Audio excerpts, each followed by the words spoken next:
ल आज हामी बनाऊँ खोया खोया पनि भन्छ खुवा पनि भन्छ पेडा पनि भन्छ है त। पहिला प्यान हिट गर्ने, त्यसपछि घिउ हाल्ने 2 ठुलो चम्चा। यो चाहिँ विदेशमा बस्नेहरूको लागि है। रेकोटा चिजबाट जुन रेकोटा चिज लिए पनि हुन्छ। मैले चाहिँ एउटा कप रेकोटा चिज लिएको छु। अनि त्यसलाई चाहिँ अनि म्यास गर्नुपर्छ। त्यसपछि यसलाई चाहिँ एकदमै धेरै चलाउनु पर्छ, एकदमै धेरै चाहिँ चलाइरहनु पर्छ, नत्र चाहिँ सबै त्यो चाहिँ रेकोटा चिज चाहिँ तल प्यानमा लाग्छ कि टाँसिन्छ अनि डढ्छ। फेरि त्यसले चलाएको चलाइ गर्नुपर्छ। अनि अलिक सिल्की स्मुदी हुँदासम्म अब बिस्तारै बिस्तारै पानी आउँदै गर्छ।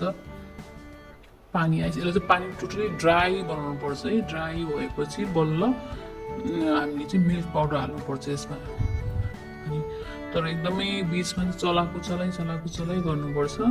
त्यसपछि हामी अब हल्का ड्राई भयो होइन, ड्राई भएपछि अब हाल्छौँ हामी त्यही ठुलो चम्चा मिल्क पाउडर हाल्यो। त्यसलाई फेरि मिक्स गरेर चलाउने।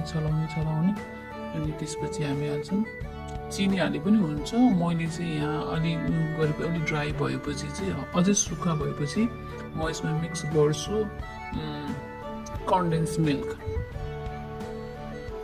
अनि म चाहिँ थोरै मिक्स गरेको छु बिकज मलाई चाहिँ त्यति गुलियो चाहिँ धेरै गुलियो मन पर्दैन, त्यही भएर आफ्नो टेस्ट अनुसार हाल्नु होला। मैले चाहिँ थोरै हालेँ 2 ठुलो चम्चा जति। अनि कन्डेन्स मिल्क नहुने अलिक चिनी हाले पनि हुन्छ।